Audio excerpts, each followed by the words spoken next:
अब मैं आपको बिहार की दूसरी लड़ाई में लिए चलता हूं।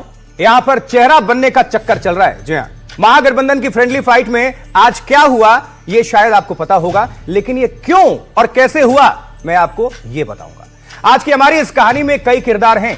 हम एनडीए के डेवलपमेंट भी आपको बताएंगे और महागठबंधन के भी, लेकिन सबसे पहले आप देखिए कि महागठबंधन में जो गांठें थी वो किस हद तक खुले।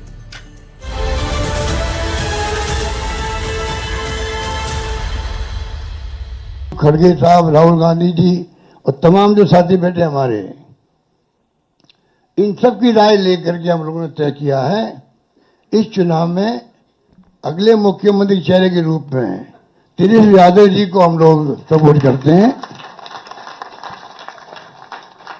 जो एक नौजवान है, लंबा फ्यूचर है इनके साथ में। और मेरा अनुभव से मैं कह सकता हूं, जिसका लंबा फ्यूचर होता है पब्लिक उनको साथ देती है। अशोक गहलोत ने इशारा बुधवार को ही कर दिया था। मंगलवार को आधिकारिक घोषणा भी कर दी कि तेजस्वी यादव महागठबंधन की ओर से मुख्यमंत्री पद के उम्मीदवार होंगे। तेजस्वी इस मौके पर काफी विनम्र दिखे। उन्होंने गठबंधन के सभी साथियों के प्रति आभार जताया, सबको साथ लेकर चलने का भरोसा दिलाया। हम दिल से धन्यवाद देते हैं कि सभी महागठबंधन के साथियों ने मुझ पर पुनः भरोसा जताया है। इसके लिए सभी हमारे महागठबंधन के नेता हों, कार्यकर्ता हों, उन सब लोगों को दिल से हम धन्यवाद देते हैं। और उन सभी लोगों से जरूर कहना चाहेंगे कि जो उम्मीद, जो विश्वास आप लोगों ने हम पे जताया है, उस उम्मीद पर हम जरूर खरे उतरेंगे और मिल करके जो डबल इंजन की सरकार है, एक इंजन भ्रष्टाचार में है, एक इंजन अपराध में है, ऐसी 20 साल पुरानी निकम्मी सरकार को हम लोग उखाड़ करके फेंकेंगे। महागठबंधन के लिए ये प्रेस कॉन्फ्रेंस एकता के प्रदर्शन का मौका भी रही।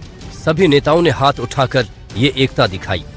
तो महागठबंधन ने अपने सवालों का जवाब दे दिया। तेजस्वी होंगे उनके मुख्यमंत्री चेहरे, लेकिन ये वो सवाल है जिसका पेपर पहले से ही लीक था। अब तेजस्वी यादव ने गेंद एनडीए के पाले में डाल दिया है कि उनका मुख्यमंत्री चेहरा कौन होगा।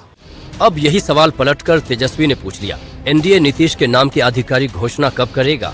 तेजस्वी ने चुटकी ली कि नीतीश कुमार के साथ अन्याय हो रहा है। भाई, हमारा तो जॉइंट प्रेस कॉन्फ्रेंस भी हो गया। इससे पहले कई राउंड हम लोग साथ भी बैठे, लेकिन हम लोगों ने नीतीश जी के साथ जो अन्याय हो रहा है एनडीए में, एक बार भी कोई भी जॉइंट प्रेस कॉन्फ्रेंस नहीं की गई है और ना ही ऑफिशियली रूप से मुख्यमंत्री का चेहरा घोषित किया गया है।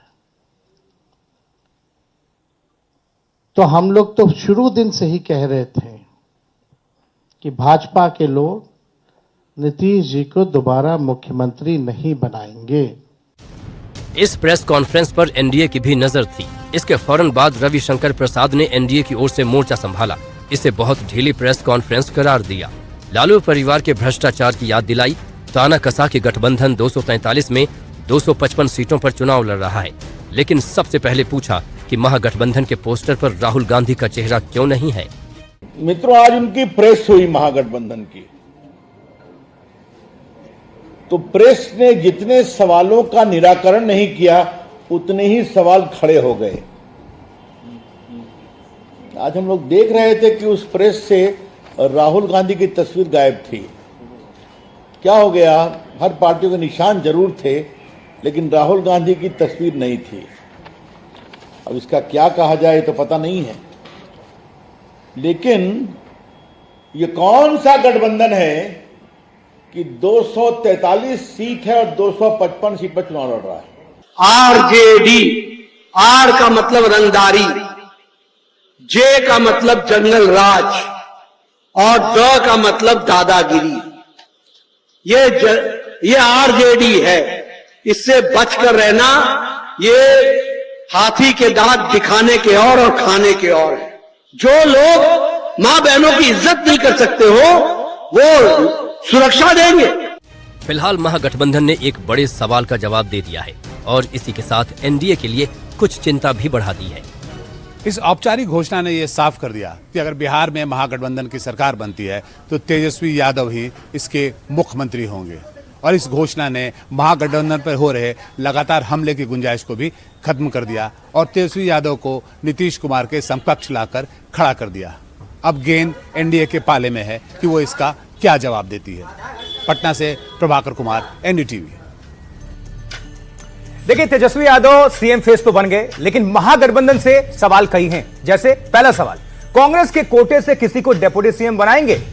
दूसरा सवाल है, एमवाई का ख्याल रखते हुए मुस्लिम डिप्टी सीएम बनाएंगे? तीसरा सवाल यह बनता है कि तेजस्वी को फेस बनाने का ऐलान वोटिंग से 11 दिन पहले ही क्यों? चौथा सवाल, महागठबंधन के बीच फ्रेंडली फाइट का झगड़ा सुलझा है कि नहीं?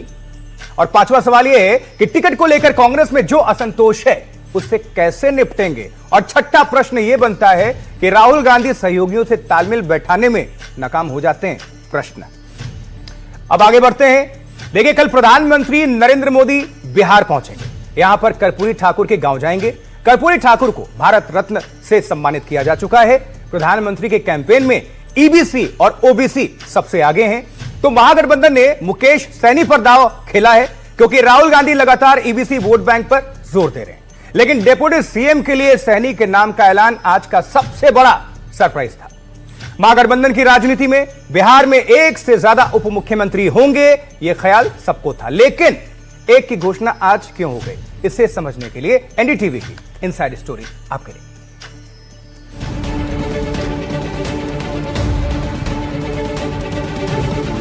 महागठबंधन की इस साझा प्रेस कॉन्फ्रेंस में अगर कोई ऐलान चौंकाने वाला रहा तो उप मुख्यमंत्री के तौर पर मुकेश सहनी के नाम का ऐलान था। बिहार में एक से ज्यादा उप मुख्यमंत्री होंगे, ये ख्याल सबको था, लेकिन एक की घोषणा आज क्यों हो गई? एनडीटीवी की इनसाइड स्टोरी जानिए। ये पोस्टर और खाली कुर्सियां उस खींचतान की चुगली करती हैं जो महागठबंधन की प्रेस कॉन्फ्रेंस के बिल्कुल शुरू होने तक चलती रही। इसी वजह से जो प्रेस कॉन्फ्रेंस 11:30 बजे शुरू होनी थी वो 1 घंटे से ज्यादा देरी से शुरू हुई। प्रेस कॉन्फ्रेंस में तेजस्वी के अलावा एक और नाम घोषित हुआ जिस पर सब कोई हैरान भी हुए। ये था उप मुख्यमंत्री उम्मीदवार के तौर पर मुकेश सहनी के नाम का ऐलान। साथ में सबकी राय बनी है कि जो हमारे अन्य पिछड़ा वर्ग के साथी हैं, मुकेश सहनी जी, जिनको आप सब जानते हैं, मुकेश सहनी जी, जो एक संघर्ष करते हुए यहां तक पहुंचे हैं, अपनी पार्टी बनाई है, अपनी अकल होशियारी से, अपनी मेहनत से बनाई है, गरीबों के मसीहा के रूप में, अपनी कौम के मसीहा के रूप में उभर के आए हैं। ऐसे नौजवान को हमने तय किया है वो उप मुख्यमंत्री होंगे। साथ में मुकेश सहनी ने इसे पिछड़ों का सम्मान बताया और याद किया कि किस तरह बीजेपी ने उन्हें तोड़ने की कोशिश की थी। आज ये समय बेसब्री से 3.5 साल से मैं इंतजार कर रहा था, वो घड़ी आ चुकी है।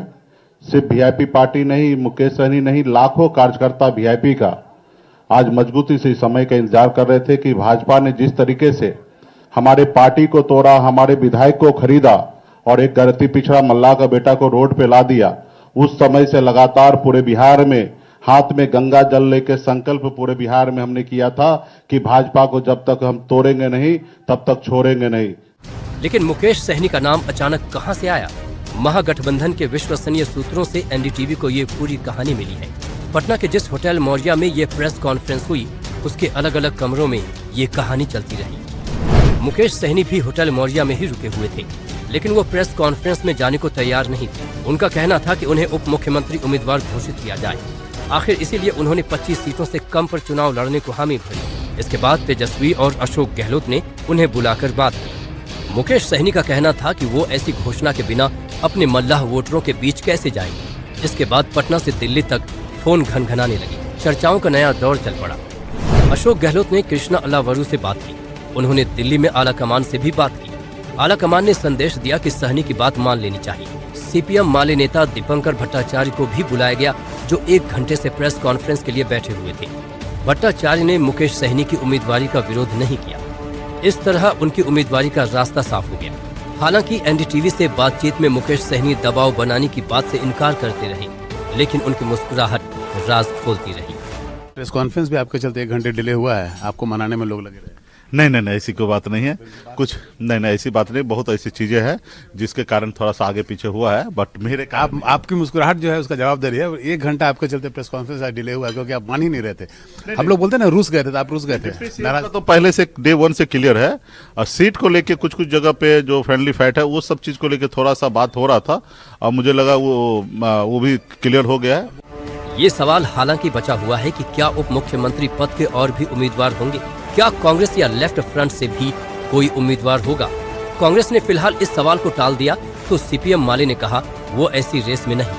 क्या कांग्रेस से भी कोई डिप्टी सीएम होगा इन फ्यूचर? ये सब महागठबंधन मिलकर निर्णय लेते हैं। बहुत जरूरी ये है कि तमाम सामाजिक वर्गों से को प्रतिनिधित्व मिले, ये आवश्यक होता है। इससे भी कोई डिप्टी सीएम सरकार बनेगी तो कोई नाम आप लोग देंगे? लेफ्ट की बात हमसे मत पूछिए, हमारी पार्टी के बारे में मैं कह सकता हूँ कि माले इस रेस में नहीं है। वैसे महागठबंधन के भीतर इसे आपसी खींचतान की मिसाल भी कह सकते हैं, और इसके बावजूद लचीलेपन की भी। मुकेश सहनी ने अपनी महत्वाकांक्षा का इजहार बहुत पहले ही कर दिया था, लेकिन पिछली बार उन्हें अपेक्षित परिणाम नहीं मिले। लेकिन माना जा रहा है कि उनके कुनबे पे उनकी पकड़ मजबूत हुई है, इसीलिए तेजस्वी यादव ने उनकी बात का मान रखा और महागठबंधन का संकट दूर किया। पटना से प्रभाकर कुमार, एनडीटीवी। और देखिए, जैसा कि हम सभी जानते हैं कि महागठबंधन में बहुत सी गांठें थी, दरारें थी, लेकिन गहलोत पहुंचे और सब कुछ सामान्य यानी ठीक होने लगा। सवाल है कि महागठबंधन के दलों के बीच आम राय बनी कैसे। अब बताया जा रहा है कि अशोक गहलोत ने इसमें बहुत बड़ी भूमिका निभाई है, लेकिन अंदर की बात क्या है, चलिए मिलकर देखते हैं हमारी स्पेशल रिपोर्ट।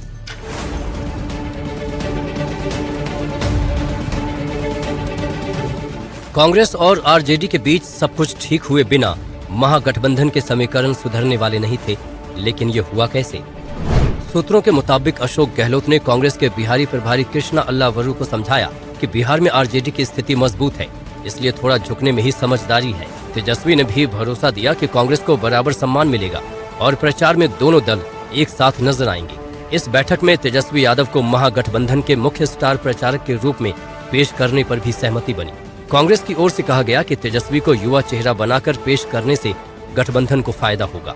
यानी गहलोत और तेजस्वी की बैठक का उद्देश्य था जनता को ये संदेश देना कि गठबंधन एक है और चुनाव एकजुट होकर लड़ेगा। दरअसल नामांकन और टिकट बंटवारे के आखिरी दौर में कांग्रेस और आरजेडी के बीच कई सीटों पर विवाद बढ़ गया था। कांग्रेस के कुछ नेताओं ने कहा था कि उन्हें कमजोर सीटें दी गईं। दूसरी ओर आरजेडी के नेता मानते थे कि कांग्रेस जरूरत से ज्यादा सीटें मांग रही है। ये खींचतान मीडिया में खुलकर आने लगी थी, जिससे गठबंधन की छवि पर असर पड़ने लगा। ऐसे में एक संयमित चेहरा बनकर गहलोत का पटना आना पार्टी हाईकमान की डैमेज कंट्रोल की अहम रणनीति साबित हुई। इस मुलाकात से कई बड़े संदेश गए। पहला ये कि कांग्रेस अब भी गठबंधन में सीनियर पार्टनर की भूमिका निभाना चाहती है, लेकिन तेजस्वी यादव को नेतृत्व का मौका देने में पीछे नहीं है।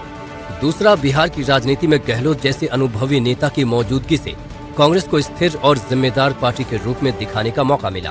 और तीसरा, इस मुलाकात ने गठबंधन के अंदर चल रहे टकराव के माहौल को कुछ हद तक थाम दिया। रणनीतिक तौर पर गहलोत और लालू परिवार की मुलाकात तेजस्वी यादव को और मजबूत बनाती है। अब तेजस्वी सिर्फ आरजेडी के नेता नहीं, बल्कि महागठबंधन के प्रचार की केंद्रीय भूमिका में भी है। वैसे कांग्रेस और राजद अब मिलकर संयुक्त रैली और संयुक्त घोषणा पत्र का कार्यक्रम बना रहे हैं, लेकिन उनकी आपसी अंदरूनी असहमति अभी तक पूरी तरह से दूर नहीं हुई है। हालांकि अशोक गहलोत ने थोड़ी राहत दिलाई है, लेकिन क्या ये वोट में तब्दील होगा कि नहीं, ये चुनाव के मैदान में देखना होगा। पटना से प्रभाकर कुमार, एनडीटीवी।